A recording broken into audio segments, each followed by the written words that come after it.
Muchas gracias, Ingrid.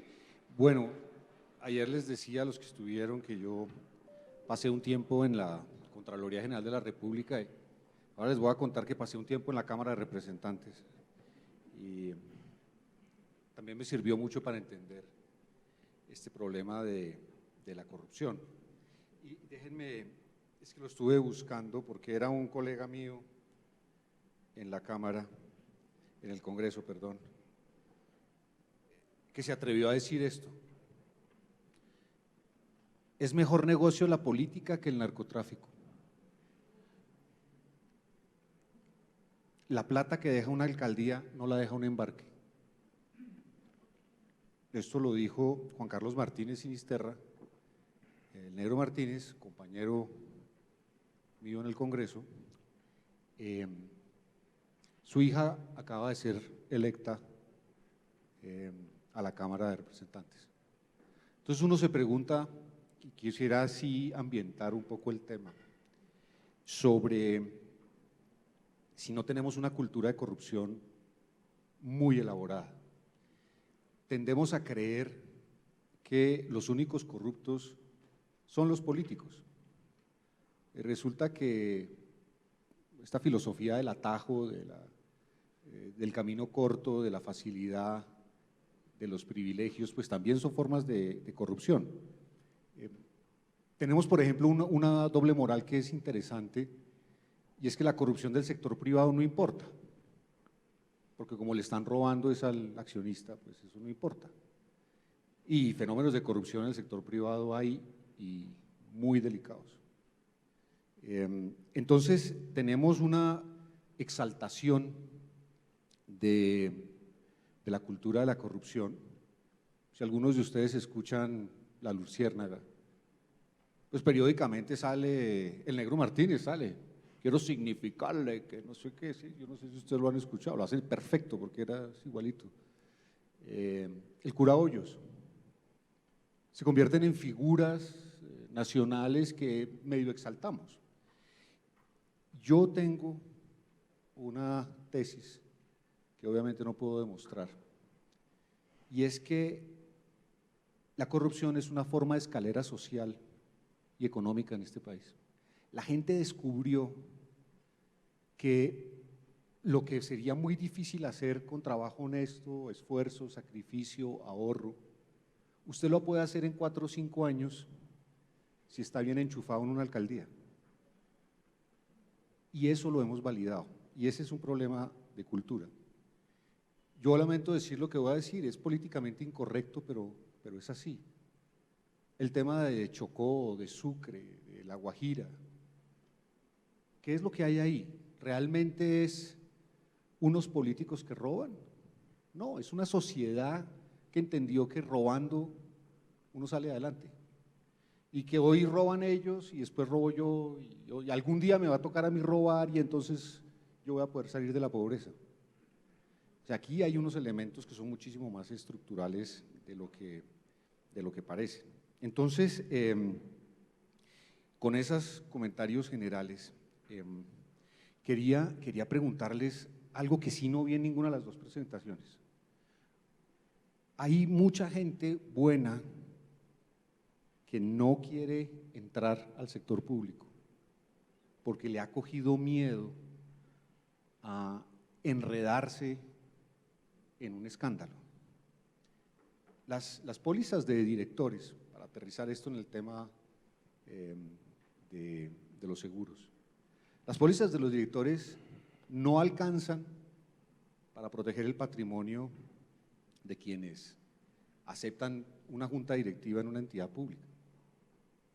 Entonces la gente buena ha dejado de querer participar en los asuntos públicos, y entonces ¿quiénes son los que entran a los asuntos públicos? Pues el astuto que dice, bueno, en 3 años me hago la cosa y ya, salí. Yo tengo una pregunta que quiero hacerles sobre ese tema. Si terminamos a fuerza de sancionar en teoría de manera ejemplar a quienes ejercen cargos públicos, si no estamos de alguna forma fomentando que sean cada vez personas de menor nivel quienes ejerzan esas responsabilidades? Pues a ver, doctor Miguel, le hablo de mi experiencia personal. Yo fui, no sé si todos sepan, yo fui servidor público, perdón, durante 6 años. Yo arranqué en el 2012 en el Ministerio de Hacienda, luego fui a Planeación como subdirector y terminé de director nacional de Planeación en el gobierno Santos, segundo gobierno Santos. Y yo salí de ese cargo con 5 investigaciones, 3 de la Contraloría y 2 de la Procuraduría. Afortunadamente tuve investigaciones en la Fiscalía. Pero ustedes no se imaginan el desgaste tan grande que es para uno como persona, pues que creo que pues al menos uno dice, bueno, uno actúa correctamente, tener que después de varios años de haber salido del servicio público, continuar con un proceso en la Procuraduría de la Contraloría. El último que yo tuve salió favorable en noviembre del 2021. Es un desgaste personal muy grande. Yo sí creo que eso hay que analizarlo muy bien porque, pues, la gente me pregunta, ¿usted va a volver al sector público? Y yo le digo, tiene que decirle a mi esposa. O sea, ya, de ninguna manera, no más, eso es un dolor de cabeza. Y eso pasa porque un poco lo que hablábamos ahora, doctor Miguel, que tiene que ver con la cooptación también de los organismos de control por los corruptos. Cuando uno está en el servicio público, uno sabe que si uno es bueno y hace algo que de pronto se equivoca, de uno le cae el organismo de control. Si uno es malo, no tiene ningún problema, porque claramente pues tiene ahí a sus fichas en el organismo de control. Entonces, sí creo que, como usted bien lo dice, esto puede generar un problema, lo que los economistas llamamos selección adversa, ¿no? Y bueno, ustedes que están en la rama de seguros lo conocen muy bien, en donde pues eventualmente quienes terminan llegando al sector público son o quienes nada tienen que perder o quienes quieren justamente entrar a estas redes de corrupción. Y sí creo que es un problema desde el punto de vista pues, de la calidad del servicio público para Colombia. No creo que estemos allá todavía, yo creo que todavía hay gente muy capaz, muy bien formada en el servicio público en Colombia, pero indudablemente todas estas noticias desde el punto de vista de los procesos judiciales a personas que uno ve y que conoció y que no siente que digamos que tuvieron algún tipo de decisiones que se pudieran calificar como corruptas, pues realmente sí puede generar un problema y por eso pues ahí están esas propuestas. Sí creo que es un tema muy de fondo porque de la calidad de las personas que están en el servicio público depende la calidad de la ejecución de las políticas públicas. Entonces sí es un tema muy de fondo que hay que revisar. Andrés, ¿cómo lo ve? Yo coincido en la dificultad y en el reto que eso plantea, pero voy a agregar tal vez un elemento de lectura de esa situación complementario y en línea un poco con lo que presentamos hace un momento. Yo creo que en gran medida la responsabilidad de esto, la fuente de esto es el sistema político. Porque en el Congreso hay demasiado poder sobre justamente a quién se designa en los órganos de control y que luego están haciendo procesos de control disciplinario, fiscal, y que hacen, por lo tanto, que la gestión que pueden desempeñar personas que están en el servicio público, que coincido, yo creo que son la gran mayoría de personas que están en el servicio público, son personas honestas, pero termina siendo dificultada por esos intereses politizados que vienen desde ese sistema político electoral. Entonces creo que en muchos casos, por ejemplo, el tema de las pólizas, el tema que creo que algo se aborda en el documento de recomendaciones de la Comisión de Expertos, pero también se aborda el tema de poder revisar de fondo realmente qué estamos logrando con esos sistemas de control tan complicados, ¿no? El impacto de tener esos distintos regímenes, el impacto de tener una gran cantidad de entidades a nivel nacional y a nivel territorial, posiblemente no lo sabemos realmente de fondo. O sea, tenemos un esquema de control enorme, súper pesado. Hoy suena mucho en las campañas el tema de revisar, pero más allá de lo político, digamos, creo que sí es un punto que es válido, poder revisar de fondo esos sistemas de control. Pero vuelvo al punto por el que arranqué. Yo creo que hay un gran problema en nuestro sistema político que permite que siga habiendo mayor oportunidad, mayor posibilidad de que intereses particulares terminen siendo los que están presentes justamente en esos ámbitos de decisión política y que terminen influenciando esa capacidad del Estado. claramente los platos rotos en este momento, y ha sido desde hace mucho tiempo, lo terminan pagando aquellas personas que de manera honesta quieren enfrentar de alguna manera muchos de estos esquemas y que se exponen a unas situaciones muy complicadas. Y cierro ese enfoque tal vez un poquito complementario del sistema político, entre otras cosas, porque vuelve a salir en todos los diagnósticos. O sea, podemos hacer lo que queramos en materia de lucha contra la corrupción, pero si no miramos el sistema político, vamos a estar perdidos.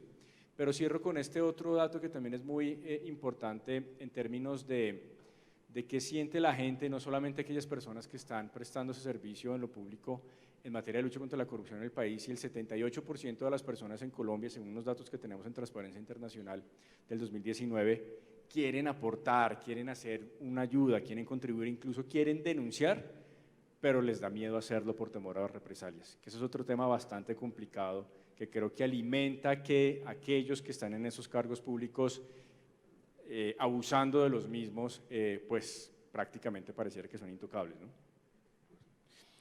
Otra dimensión, ustedes hablaron digamos, de las órdenes de prestación de servicios y de cómo hemos creado una burocracia paralela, mucha de ella definida a dedo, con matices políticos muy marcados. Pero en parte, quienes hemos estado en el sector público, sabemos que la gente que está en la carrera administrativa no da la talla.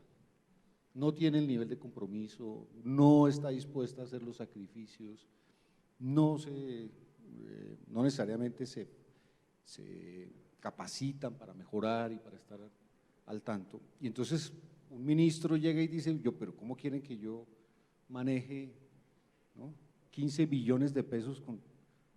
Me toca traer una gente buena. Entonces ahí hay un segundo elemento que me parece interesante, que es si la respuesta es la carrera administrativa.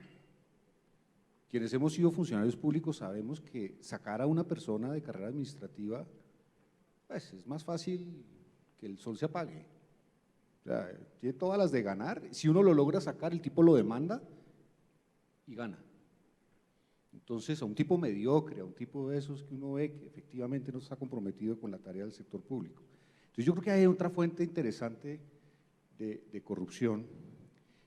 Traigo a colación, bueno, ahí en la historia de la humanidad hay muy malos empleos, creo que eso lo encabeza sin duda el INPEC, ¿no? Yo entiendo cómo hay alguien que acepta eso, entiendo. No sé si alguno de ustedes ha visto el número de sindicatos que tiene el INPEC. Es una cosa que usted no puede, son 80 sindicatos. ¿Quién maneja eso? Nadie. Entonces los que están cuidando a los bandidos son más bandidos que los que… ¿no? Entonces es una cosa como compleja. Este tema, digamos, de las instituciones que se enquistan en el Estado y que hacen que es difícil administrar eficiente y transparentemente, yo muchas veces creo que es un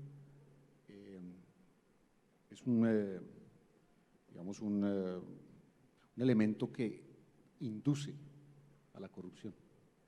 Hemos buscado ahí unas justificaciones porque como no podemos corregirlo de la carrera administrativa y no la podemos hacer realmente una carrera de excelencia, entonces contraten. O sea, esto es un poco la misma discusión sobre un sistema corrupto puede producir transparencia, no lo puede.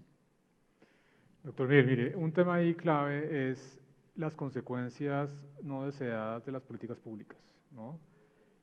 Una de ellas usted ya la mencionó, el servicio público de carrera administrativa que pretende de alguna manera garantizar estabilidad laboral, pues termina a veces generando lo que usted dice, que si la persona es una persona de calidad, comprometida, maravilloso.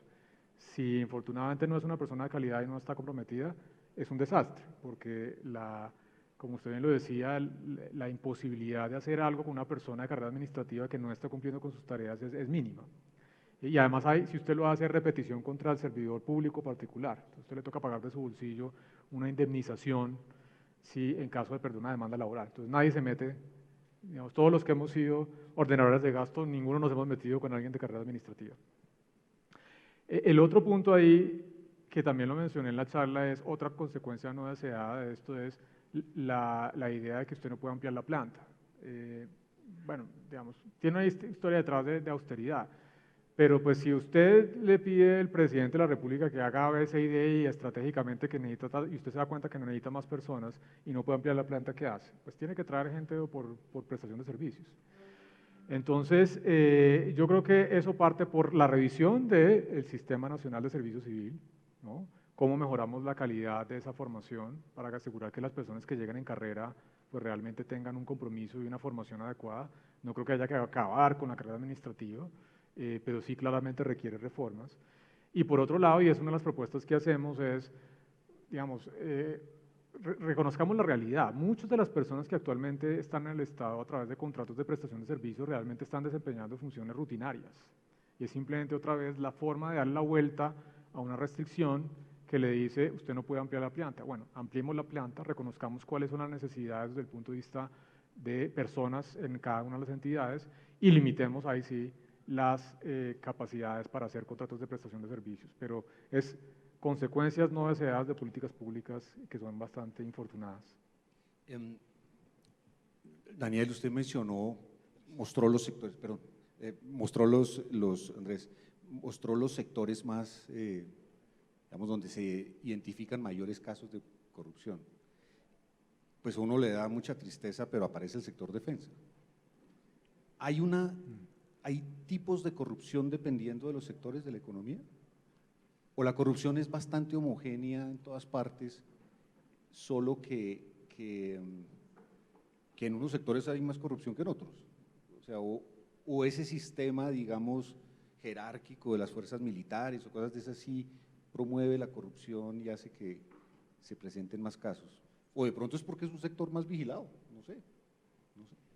Una pregunta similar nos hacíamos cuando arrancó todo el estado de emergencia de la pandemia por COVID-19 y era si iba a haber una corrupción distinta, lastimosamente a nivel global casi que se vio que esas situaciones de emergencia en muchos casos fueron aprovechadas justamente por intereses particulares, pero al final yo creo que la respuesta, y esto para tratar de hacer de alguna manera la comparación con el ámbito de defensa, es que la corrupción tomó las mismas formas que ya se veían de antes, pero se agrandó, se amplió por las condiciones que obtiene el manejo de recursos públicos en el marco de una emergencia, y es la posibilidad de sobre urgencia manifiesta hacer unos procesos de contratación mucho más ágiles, que no quiere decir que no lleven unos mínimos requerimientos de contratación, pero que hace más difícil su control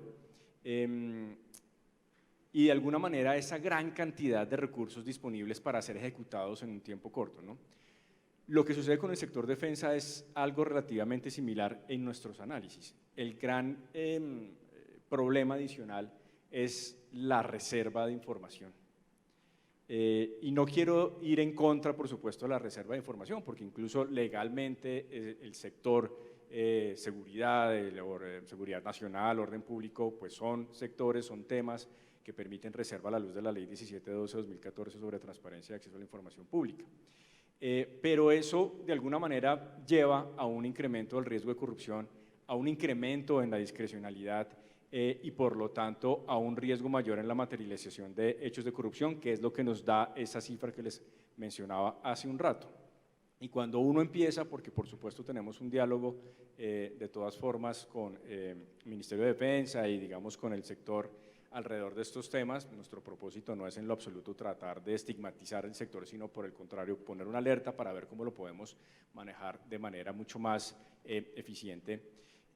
Pues uno se da cuenta que pasa algo similar a lo que acabo de decir, pues es que como no hay control, entonces las formas de corrupción a veces son bastante básicas.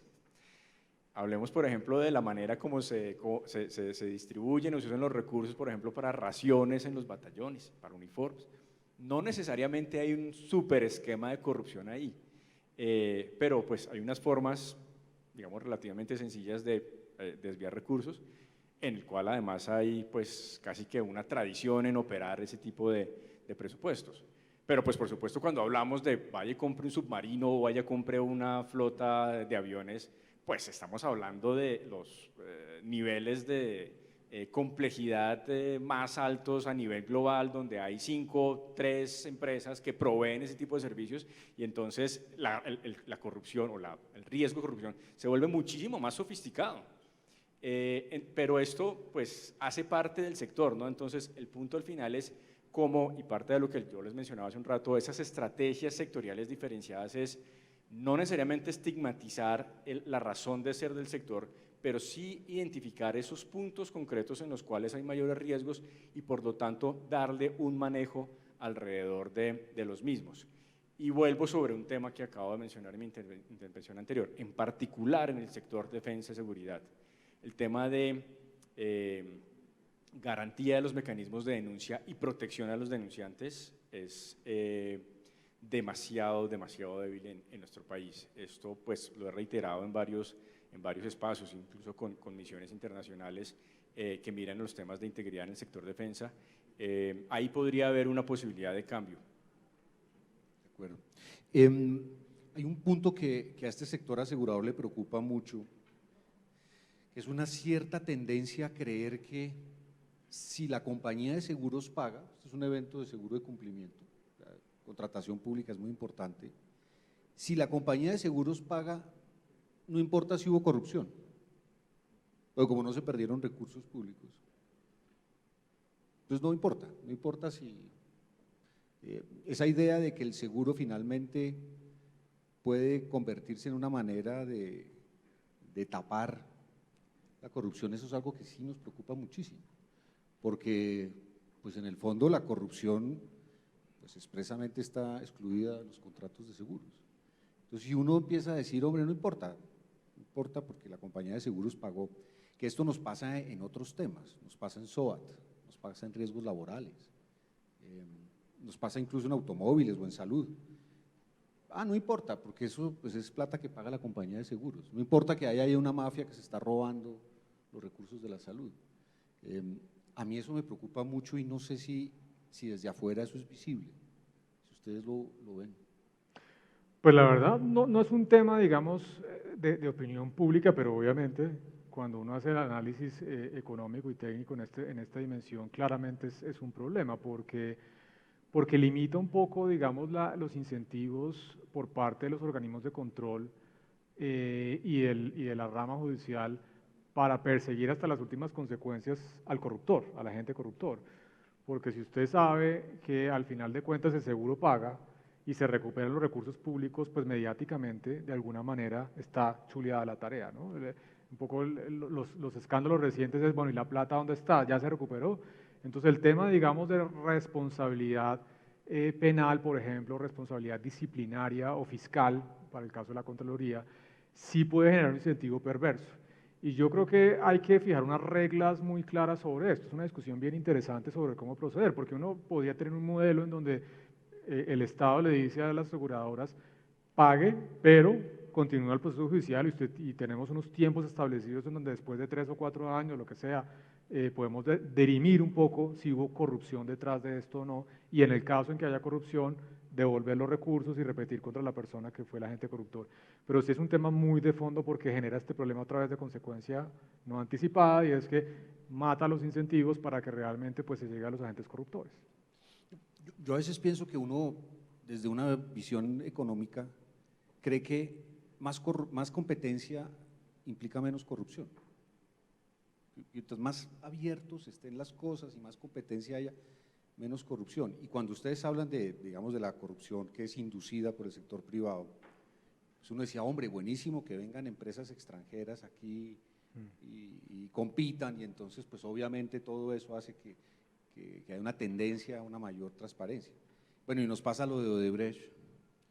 Entonces uno dice, bueno, vinieron los de afuera que vinieron, eran los magos de la cosa, pues, ¿no? Entonces, no hay como una ambivalencia de eso. Uno quisiera que hubiera muchos más competidores porque eso garantizaría más transparencia, pero eso no necesariamente es cierto. O sea, la corrupción finalmente no tiene fronteras, ¿no? Yo creo que sí, no, definitivamente, la corrupción no tiene fronteras, además actúa cada vez más de manera transnacional. El gran punto al final del cálculo de la corrupción es si al final me puedo quedar con los recursos fantástico, y si la sanción además es mínima no pasa nada, y los paraísos fiscales les hacen el juego perfectamente, y está demostrado, por ejemplo, en el caso de Odebrecht, los 5 o 7 países por los cuales pasaba la plata para tratar de evitar cualquier tipo de trazabilidad, y que únicamente se supo porque hubo confesiones de quienes actuaron en el proceso, no porque nuestros sistemas judiciales hayan sido una maravilla en haber descubierto esas operaciones. Pero voy a volver al punto, me distraje con el tema de la corrupción transnacional, porque claramente la tenemos que ver desde ese punto de vista en esos casos de gran corrupción. Yo creo que el punto de competencia es muy importante en materia de contratación pública, en el sentido de ese principio de buscar optimizar los recursos, que son recursos públicos, y además que esos recursos públicos pues, generen los mejores bienes y servicios, ¿no? Yo creo que ese principio sigue siendo válido, pero ese principio está acompañado de algo también, de un presupuesto, que es que los competidores se van a comportar de manera adecuada, ¿no? Y claramente eso no sucede en todos los casos. Y entonces ahí también a veces pasamos la delgada línea, pero yo creo que son de temas hermanos entre corrupción en lo privado y prácticas de restricción de competencia, ¿no? Pero para no irme hasta tan lejos, yo creo que el punto es algo similar con lo que hablábamos hace un momento de personas que llegan al ámbito público, digamos, con intereses no más bien particulares. Sucede en muchos casos con el ámbito de la competencia entre los privados. Muchos privados dicen, nos hablan a nosotros en Transparencia por Colombia, ¿sabe qué, Andrés? Mi decisión es no contratar en lo absoluto con el Estado, porque ese es un problema. Y yo me siento muy tranquilo y quiero seguir mis negocios con el ámbito, no contratar con el sector público, seguir mis negocios con el ámbito privado, me siento bastante bien, lo manejo bastante bien, y entonces eso hace nuevamente que quienes entonces terminan buscando los recursos con el Estado sean aquellas empresas que están justamente pensando cómo desfalcar al Estado, ¿no?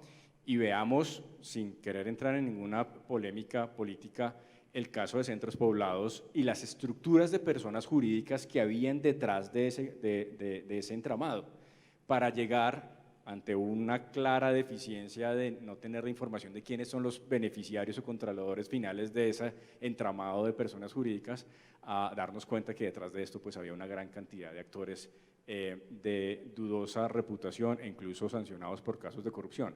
Entonces, yo creo que en gran medida lo que ha pasado con ese principio de competencia es que también de alguna manera ha sido abusado por aquellos que han logrado identificar dónde están las oportunidades y los riesgos, y por los cuales yo puedo seguir desfalcando al Estado. Se le ha dejado en buena medida ese espacio a ese tipo de organizaciones. Yo por eso digo, cuando hablamos de corrupción privada, corrupción empresarial, yo digo, diferenciemos eso.